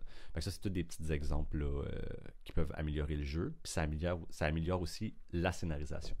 Cool. Quand nous, on design, là, ben, c'est le fun de voir OK, ils font quoi sur leur terre, eux autres? OK, ils font ça, ils font ça. Ah, ils ont construit un marché. Ah, OK. Le marché leur donne des chances d'avoir des marchands spéciaux pour le nombre d'or qu'ils investissent. Fait qu'à la fin du GN, dans le fond, les joueurs de la faction, mettons qu'ils veulent pas se inscrire avec leur possession, peuvent tout mettre ça dans la banque du clan. Puis le chef de clan peut décider, je mets tout mon or dans le marché, ça lui donne une chance d'avoir des marchands spéciaux. Puis le prochain GN dans la scénarisation, on va peut-être faire qu'il y a un cirque qui arrive sur leur terre ou quelque chose comme ça. OK, tu comprends un petit peu. Ça fait que ça nous aide dans la scénarisation de ce qui se passe en jeu, à l'extérieur de notre trame narrative. C'est juste du jeu pour nous puis du jeu pour eux. C'est ça, fait que ça, Voilà. ça vient pas débalancer le jeu. Pas du tout. Ça vient juste, en fait, donner une impression aux joueurs que leurs actions ont des impacts sur ce qui se passe dans l'univers. Exact. Encore une fois, réactivité. Réactivité. Je pense que C'est un c'est peu beaucoup le mot d'ordre pour Phoenix, pour bien des affaires. Je pense que Oui, oui, ben c'est ça. Jeu réactif, on insiste beaucoup là-dessus. Ça a été le sujet principal du chalet de l'année passée, justement. Là. Apprendre aux animateurs à être réactifs, à avoir un jeu réactif. Puis ça apparaît dans les règles aussi, puis dans le design. Ouais, dans le design aussi. Ça, je Génial. serais curieux de voir si quelqu'un, à la fin, fait comme le word count ou le nombre de fois que le mot réactif, réactivité a été dit durant l'heure et demie. Je serais C'est très, intéressant. très curieux, honnêtement, aussi. Je crois pas que je vais être celui qui va faire l'exercice. Non! Ting, ting, un counter à l'édit. Vous nous direz dans les commentaires. Mais c'est ça. Fait que, non, écoute, on a bien hâte que la saison commence. On est super excités. Génial. On a fini pas mal tout ce qu'on avait à faire. Maintenant, il reste vraiment juste d'attendre que le GN commence puis de sortir tout ce qui va être sorti. Ça s'en vient. Ça va être Ça fait s'en quand la vient. vidéo va sortir. Oui, Quand c'est ça. la vidéo va être Épisode, sortie, Le podcast. donc. puis on va avoir un nouveau site web avec des liens vers nos réseaux sociaux, Instagram, Facebook, Discord, parce qu'on a un Discord aussi où les joueurs peuvent interagir ensemble. Ben, super. Est-ce ouais, que vous voulez en beaucoup de profiter pour dire vos dates, peut-être? Sont disponibles sur notre site web. C'est toutes la les deuxièmes fins de semaine de chaque mois, de mai à octobre. Alright. Fait que je sais pas exactement quelle journée ça tombe à tous les mois, mais Ouais, c'est la parfait. deuxième de mai au terrain de Fléau, c'est à Brownsburg, Chatham, juste sur le bord du Québec, le proche d'Oxbury dans le fond. Fait que c'est à mi-chemin, je dirais, entre Gatineau puis Montréal. Fait qu'on Ouais. cible encore les gens de l'Outaouais parce que c'est ça que c'est. Ben oui. D'ailleurs, moi je viens de l'Outaouais puis lui il descend de Montréal. Fait Bon, que, ben, justement. comme quoi, qu'en on est effet, un heureux mélange. de toute façon, je pense pour aller à un bon GN, il y a bien du monde qui sont prêts à faire bien de la route. Fait que. Oui. Tout à fait. Ouais, on le voit à toutes les jeunes, on les On a salue, du on monde a du des gens qui Saguenay. descendent du Saguenay. Wow. Donc, Alright. ouais. Ben, on admet votre dévotion. Puis, vos prix, ça ressemble à quoi? Y a-tu des forfaits? Y a-tu des spéciaux en particulier? Ouais, mais dans le fond, on est à 60$ par événement pour les non-étudiants. On a un petit rabais de 10$ pour les étudiants qui tombent à 50$. Oui. Pour les enfants, c'est 25$. Ok. On peut aussi mentionner, je pense, pendant qu'on y est, là, il est trop tard pour cette saison-ci. ben, moi, on va faire mention, mais il est trop tard, on a une passe de saison, Ok. effectivement. Qui est, dans le fond, qui est 300$. Donc, c'est un GN de moins que tu payes pour la saison, mais il faut que tu te présentes à tout pour rentabiliser. Ouais, Oh, c'est ouais. Quelqu'un qui compte vraiment être fidèle au poste à chaque événement, ça vaut la peine. Ça vaut la peine. Ouais, c'est ça. Tu sais que tu fais les 6, tu le fais. Sinon, si tu en fais 5, c'est rentable aussi encore. Tu es dans ton argent. Mais... Ouais, c'est ça. Si t'en fais 5, c'est exactement ça change pas grand-chose. Ça nous aide énormément. Puis les jeunes qui font pas ça, imagine pouvoir prévoir, OK, j'ai 75 joueurs minimum à mes événements. Mhm. Puis là, tu regardes tes billets après. Fait que c'est plus facile, ça te donne une idée de qu'est-ce que tu as besoin au niveau logistique d'entrée. niveau de tu sais. la Comme genre de planification. pré-vente de billets. Pour nous, c'est ça. C'est une ça. pré-vente de billets. L'avantage pour nous, c'est que d'un, ça nous donne une rentrée d'argent en début d'année. Ouais. Ce qui fait que nos dépenses peuvent être faites en début d'année. Mhm. Fait que le budget est basé sur le nombre d'événements. Fait qu'ils sont prépayés si on veut. Fait qu'on peut déjà commencer à acheter du C'est ça, on stock. n'est pas obligé d'économiser toute la saison pour le gros costume cool à la fin de la saison si Ouais. on a déjà front-loadé Exact. une partie de l'argent. non? Ben ça, clairement aussi, ça fonctionne bien avec votre philosophie. En tout cas, que vous essayez pour les animateurs. Tu sais, bon, ben Oui. là, tu sais, on peut débloquer un budget pour ton Mhm. NPC que tu vas jouer pendant la saison. Tu sais. Fait que de le faire en Exact. amont. là. Ouais, exactement. Puis Cool. c'est ça. Fait que ça nous aide énormément pour de vrai. Puis merci à nos joueurs qui ont pris la passe de saison. Ça nous aide énormément. On est content que vous soyez très fidèles au GN Phoenix. Puis vous étiez beaucoup cette année. Fait que justement, ça aussi, Ouais. ça peut être une bonne indice de voir comme notre croissance. Là. Mhm. On a vendu plus de passes que l'an dernier. Puis là, on est comme, OK, on se Alright. prépare à cette année-là. OK, Ouais. Bon, Ouais. on est dans les chiffres quand même. Une augmentation une d'à grosse. peu près entre 20 et 30%. Là. Ben, Fait que, parfait. Je vous souhaite une évolution saine. Oui, c'est ça, hein, surtout une évolution saine et contrôlée. C'est ça. Soudainement, j'ai 400 joueurs le lendemain, on pourrait pas. Ouais, alors, saine et contrôlée, avec bien du plaisir, puis très sécuritaire. Parfait. Oui. Danny, Vincent, merci tellement d'avoir participé. Ben, merci C'est- de l'invitation, ça a été une joie. Absolument. Merci Christophe de nous avoir invités. Puis c'était vraiment bien de pouvoir parler de GN plus en large, je dirais, et Oui. non Ouais. juste simplement. Pas juste des anecdotes Et de non jeu. juste des anecdotes de jeu. Ça a fait du bien, je pense, de Ouais. Ben, parler de ça. tant mieux, je vais suivre avec engouement votre évolution. là. J'ai bien hâte. Puis si j'ai l'occasion, peut-être que je viendrai faire l'expérience Phoenix. Ben oui, bien sûr. On bien espère sûr. t'y voir. T'es le bienvenu. Ouais. Ben, merci beaucoup, puis bonne saison. Merci. Merci toi aussi. Merci, au revoir. Au revoir. Avant de terminer, je tiens à remercier l'équipe de Phoenix pour leur initiative, puisqu'ils ont quelque chose de spécial à offrir à ceux et celles qui suivent le podcast. Pour mieux vous dire ce que c'est, je laisse la parole à Vincent.